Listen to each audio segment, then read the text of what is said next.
Mi hijastra me clonó la tarjeta de crédito para gastarla en lujos, así que la pagué con los ahorros que tenía para celebrar su fiesta de graduación. Ahora veremos quién ríe. Todo comenzó con una corazonada. Algo dentro de mí me decía que los números no cuadraban. Mis finanzas, siempre organizadas al detalle, empezaron a mostrar grietas. Compras que no recordaba, cargos sospechosos a mi tarjeta de crédito y un vacío creciente en mi cuenta de ahorros. Al principio creí que era algún error del banco, una duplicidad involuntaria. Pero cuando los extractos llegaron impresos, la verdad comenzó a tomar forma. Había cargos a tiendas de lujo, restaurantes exclusivos, salones de belleza y boutiques de ropa. Lo alarmante no era solo el monto, sino la frecuencia. Diarios. Constantes. Todos con fecha y hora mientras yo estaba en el trabajo. La gota que colmó el vaso fue un cargo por más de 150,000 pesos en una tienda de vestidos de gala. Algo dentro de mí se encogió al ver el nombre del local. Era la boutique donde mi hijastra, Laura, había mencionado que soñaba con comprarse el vestido perfecto para su fiesta de graduación. La confrontación era inevitable. Esa tarde llegó a casa radiante, cargando revistas y catálogos de decoración. Tenía planes para todo, la entrada, la música, el banquete. Hablaba con la ilusión propia de una adolescente, ajena al huracán que estaba por desatar. La detuve con un gesto. Saqué los papeles y los puse frente a ella. Su rostro se tensó, y por primera vez en mucho tiempo, se quedó en silencio. Explícame esto, Laura, dije, señalando los cargos. Dime que no tienes nada que ver. Titubeó. Luego, con voz entrecortada, intentó negarlo. Pero cuando vio la evidencia, las cámaras del local, los horarios coincidentes con su rutina, no tuvo más escape. Solo quería una fiesta perfecta. Mis amigas van a tener las mejores, y yo no podía quedarme atrás. Pensé que podrías entenderlo. Que al final lo pagarías como siempre. Sus palabras me hirieron más que la deuda misma. Me había convertido en una fuente de dinero para ella, no en una figura paterna. No era solo una traición financiera, sino emocional. Le dije, con frialdad que no reconocí en mí mismo, que no habría fiesta. Que todo ese dinero se usaría para cubrir lo que ella robó. Porque eso fue, un robo. Ella corrió a su cuarto entre lágrimas, gritando que la odiaba, que le había arruinado la vida. Yo me quedé en la sala, rodeado de papeles, con un nudo en la garganta y una verdad dolorosa, había fallado como figura de autoridad. Por querer agradar, por evitar conflictos, había permitido que cruzara límites que ahora nos habían estallado en la cara. Esa noche, al mirar mi cuenta de ahorros vacía, no sentí rabia. Sentí tristeza.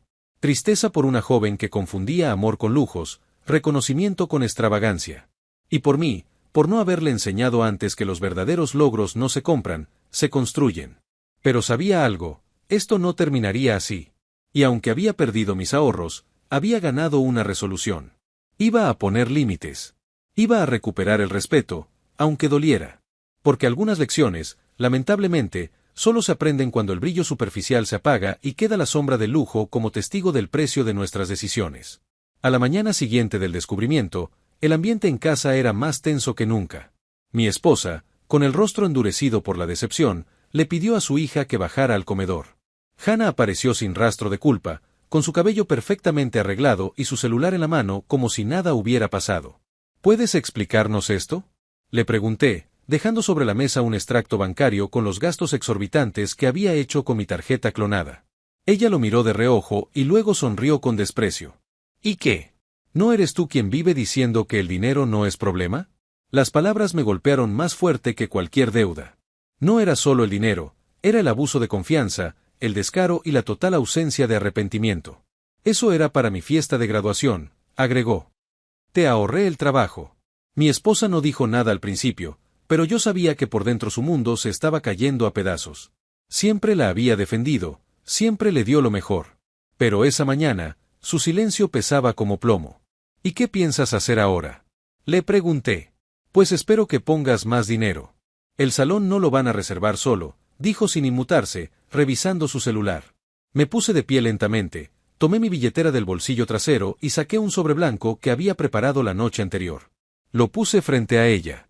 Esto era para tu fiesta, dije. Cada centavo que estuve ahorrando durante los últimos meses. Pero lo usé para pagar la tarjeta. Así que no hay fiesta. La expresión de Hannah se deformó. Por primera vez vi un atisbo de inseguridad en sus ojos. Su celular cayó sobre la mesa. ¿Estás diciendo que no vas a hacerme la fiesta? Ya invité a todo el mundo. Y puedes desinvitarlos. Porque aquí no se premia la traición con banquetes. Mi esposa, con lágrimas contenidas, finalmente intervino. Hannah, ¿cómo pudiste hacer esto? ¿Cómo te atreviste a traicionar a quien más te ha apoyado? Pero ella no respondió. Se levantó de golpe y subió las escaleras, azotando la puerta detrás de ella. El silencio que quedó fue demoledor. Me senté otra vez, agotado. No por el dinero, sino por el peso emocional de la traición. Mi esposa me tomó la mano con fuerza. No dijo nada, pero ese gesto fue suficiente para saber que al menos no estaba solo. No quiero que la pierdas, le dije finalmente. No la voy a perder, susurró, pero tampoco voy a protegerla de las consecuencias. Ese día, en nuestra casa, el lujo dejó de ser sinónimo de éxito. Se convirtió en la marca de una lección que debía aprenderse con dolor. Y aunque lo peor estaba por venir, sabíamos que no dar marcha atrás era el único camino hacia adelante. El día siguiente amaneció más frío de lo normal, y no solo por el clima. La tensión en la casa era como una neblina espesa que ninguno de nosotros podía ignorar. Mi esposa y yo casi no cruzamos palabras durante el desayuno. Hannah no salió de su habitación. Todo lo que se escuchaba desde arriba eran pasos acelerados y el crujido de maletas. Cerca del mediodía, mi esposa decidió subir a hablar con ella. Yo me quedé abajo, tomando café y tratando de no pensar en los mensajes que no dejaban de llegarme de los bancos. La deuda, aunque saldada, había dejado secuelas en mis registros financieros. Y eso apenas comenzaba. Al cabo de unos minutos, mi esposa bajó pálida.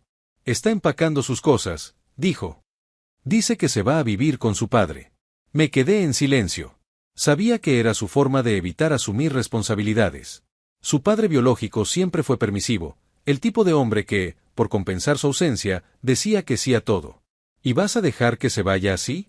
Pregunté. Mi esposa dudó. No puedo detenerla por la fuerza. Pero me dijo algo más.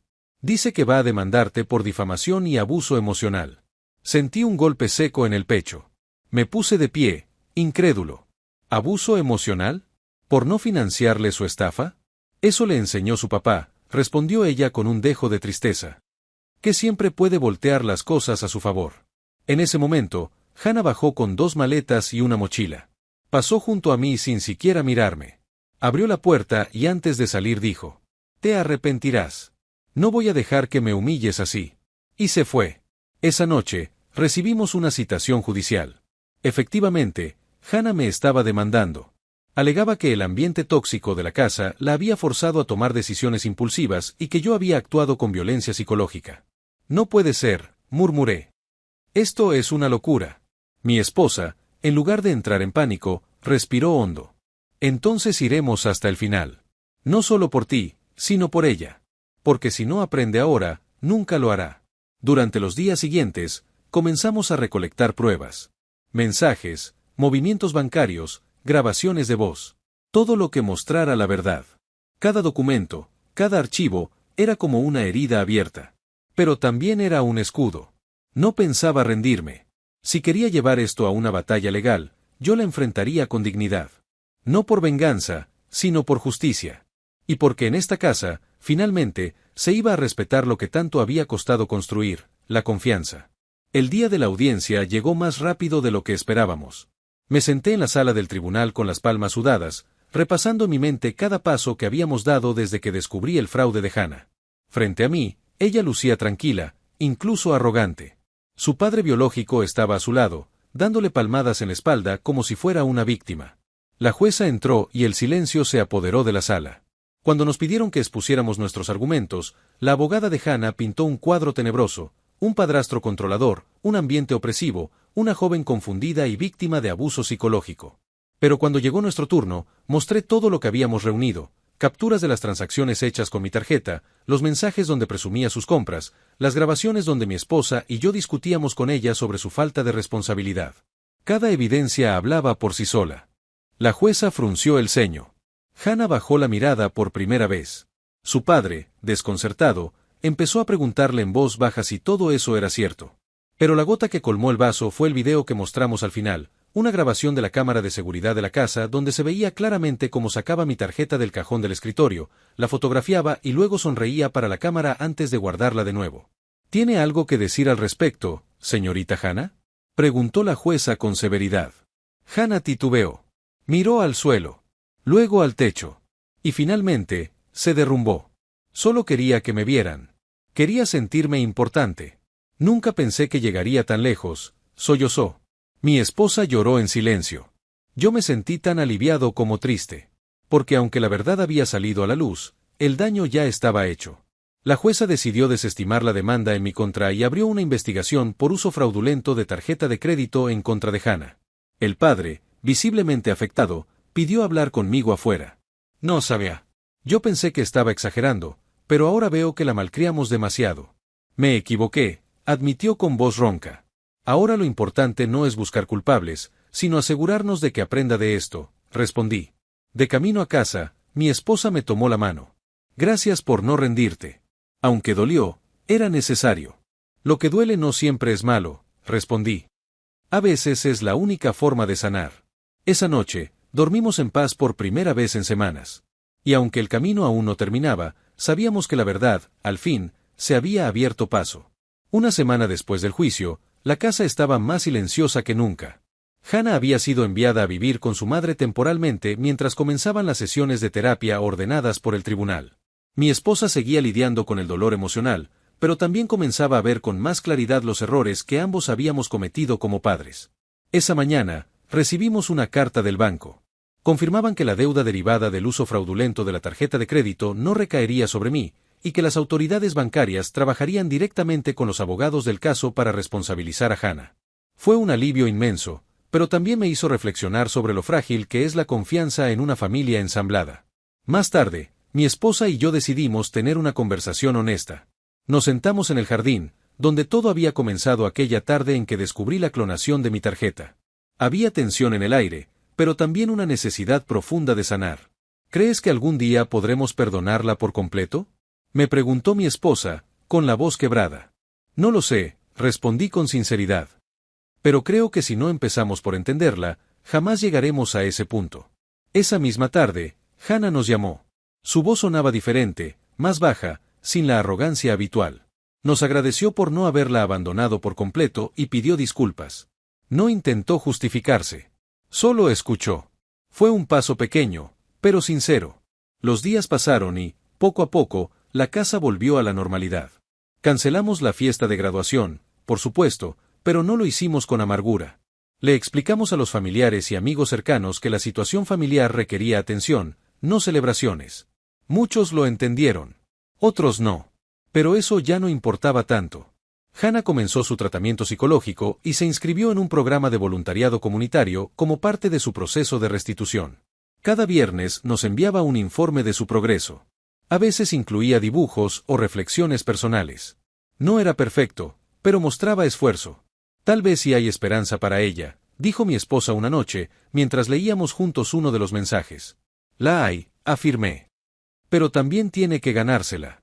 Aunque no pudimos celebrar su graduación como se había planeado, decidimos tener una pequeña cena en casa con su madre y el padre biológico. Fue tensa al principio, pero cerró con abrazos discretos y miradas que decían más que las palabras. Yo no olvidé lo que hizo. Pero tampoco me aferré al rencor. Porque entendí que en la vida, las lecciones más duras muchas veces se visten de traición, y el crecimiento, aunque doloroso, siempre es posible. Y así cerramos este capítulo de nuestras vidas. No con fuegos artificiales, sino con silencio, reflexión y la convicción de que, incluso después del caos, se puede construir algo nuevo sobre las ruinas. Esta historia nos recuerda que el verdadero amor y la responsabilidad no se miden por la sangre, sino por las acciones. Ser padrastro no te obliga a soportarlo todo, pero sí te da la oportunidad de demostrar firmeza, justicia y humanidad. Hannah cometió un error grave, pero también tuvo la oportunidad de enfrentar las consecuencias y aprender. En lugar de responder con odio o venganza, la familia eligió poner límites, pero también tender una mano para reconstruir lo que se había roto. El dinero, las fiestas y los lujos pueden parecer importantes, pero al final, lo que más vale es la confianza, la integridad y la capacidad de perdonar sin olvidar. A veces, el amor firme, el que corrige y exige responsabilidad, es el que más sana a largo plazo. Porque incluso los vínculos rotos pueden repararse, si hay voluntad, verdad y crecimiento.